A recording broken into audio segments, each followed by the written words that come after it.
کریں گے اس میں غسل کا پورا تھوڑا سا بیان کہ غسل کیسے فرض ہوتا، کن چیزوں سے فرض ہوتا، کب فرض ہوتا، اس کا تھوڑا سا ہم بیان سن لیں گے۔ غسل کے مسائل۔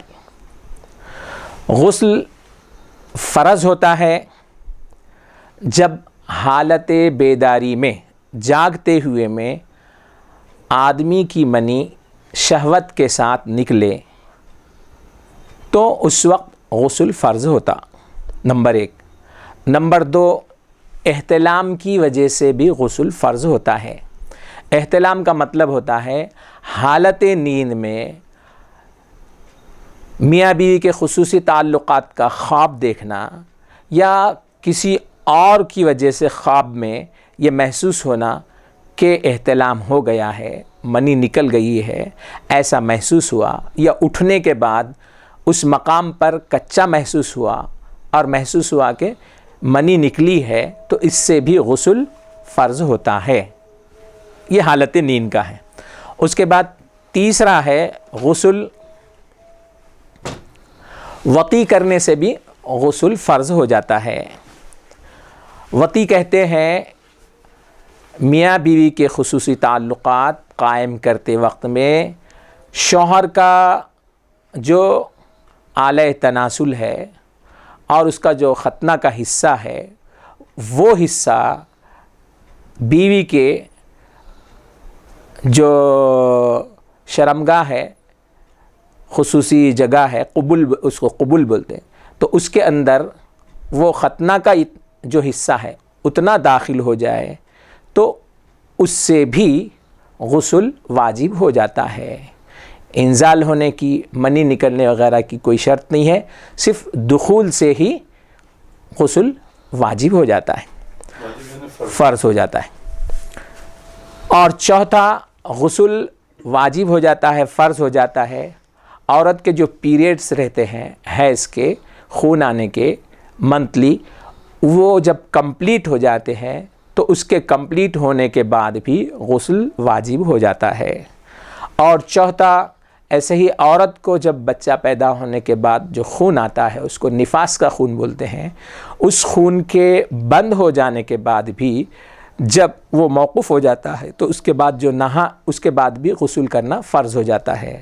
تو ایسا غسل کرنے کے یعنی 5 چیزوں کی وجہ سے انسان کو غسل کرنا پڑتا ہے، یا 5 چیزوں کی وجہ سے انسان کا غسل ٹوٹ جاتا ہے، اس کے اوپر غسل فرض ہو جاتا ہے۔ تو یہ فرض غسل ہے۔ اب اور آدمی کا جب غسل ٹوٹ گیا تو اس حالت میں وہ نماز نہیں پڑھ سکتا، وہ سجدہ نہیں کر سکتا، وہ طواف نہیں کر سکتا، وہ قرآن کو نہیں پڑھ سکتا، وہ قرآن کو چھو نہیں سکتا، اور اسی طرح سے دیگر احکامات بھی ہیں۔ اچھا، یہ تو فرض غسل ہے۔ اور ایک غسل ہے واجب۔ دوسرا غسل کیا ہے؟ واجب غسل ہے۔ تو واجب غسل کیا ہے؟ جب کوئی مسلم میت کا انتقال ہو جائے تو اس میت کو نہلانا، غسل دینا، یہ فرض کفایہ ہے زندہ مسلمانوں کے اوپر۔ وہ تو فرض عین ہے۔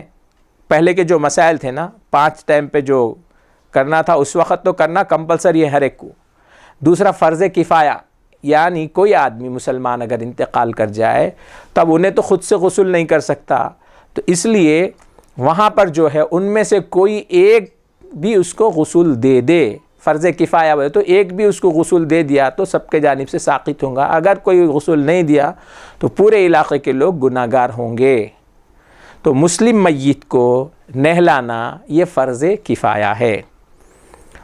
اور غسل واجب ہوتا ہے جب کوئی کافر جنوبی حالت میں تھا، بغیر غسل کے تھا، اور ویسی حالت میں اس نے اسلام قبول کر لیا تو اب اس کو اسلام لانے کے بعد میں غسل کرنا واجب ہے اس کے اوپر۔ اسی طرح سے غسل مستحب ہے، کرنا بہتر ہے، اچھا ہے، فرض نہیں ہے، ضروری نہیں ہے۔ کرے تو اچھی بات ہے، نہیں کرے تو کوئی بات بھی نہیں ہے، کرے تو ثواب ملیں گا۔ اللہ کے رسول اور صحابہ اکثر غسل کیا کرتے تھے۔ تو کون سی چیزوں میں ہے؟ شب برات کو غسل کرنا مستحب ہے، شب قدر کو غسل کرنا مستحب ہے، عرفہ کی شب کو غسل کرنا مستحب ہے، سورج گہن ہو جائے تو نہانا مستحب ہے، چاند گہن ہو جائے تو بھی نہانا مستحب ہے، نئے کپڑے پہن رہے ہیں تو نہا کر پہننا مستحب ہے، سفر سے واپس آئے تو بھی نہانا مستحب ہے، مکے میں مکرمہ میں داخل ہو رہے ہیں تو اس سے پہلے بھی نہانا اچھا ہے، مستحب ہے، مدینہ منورہ میں داخل ہو رہے ہیں زیارت رسول کے لیے تو اس سے پہلے تعظیماً ادب کے طور پر نہانا مستحب ہے۔ اسی طرح سے بارش کے طلب کرنے کے لیے جا رہے ہیں استسقاء وغیرہ کے لیے تو نہا کر جانا مستحب ہے۔ تو یہ مستحب غسل تھے۔ ہاں، جمعے کے دن بھی جو ہے سو نہانا کیا ہے؟ سنت ہے۔ ابھی وہ حدیث جو آئیں گے آگے آ رہی ہے، پوری جمعہ کا باب ہے، اس میں جمعہ کے دن غسل کرنا فرض ہے یا واجب ہے یا سنت ہے، اس کے اوپر آگے کے باب میں بیان ہوگا انشاءاللہ۔ اچھا، یہ تو ہو گیا غسل۔ فرض غسل کب ہوتا، فرض کفایہ غسل کب ہوتا، واجب غسل کب ہوتا، مستحب غسل کب کرتے، یہ غسل کی پوری تفصیل ہو گئی۔ اب غسل کے فرائض کیا ہیں؟ جیسا وضو ٹوٹ گیا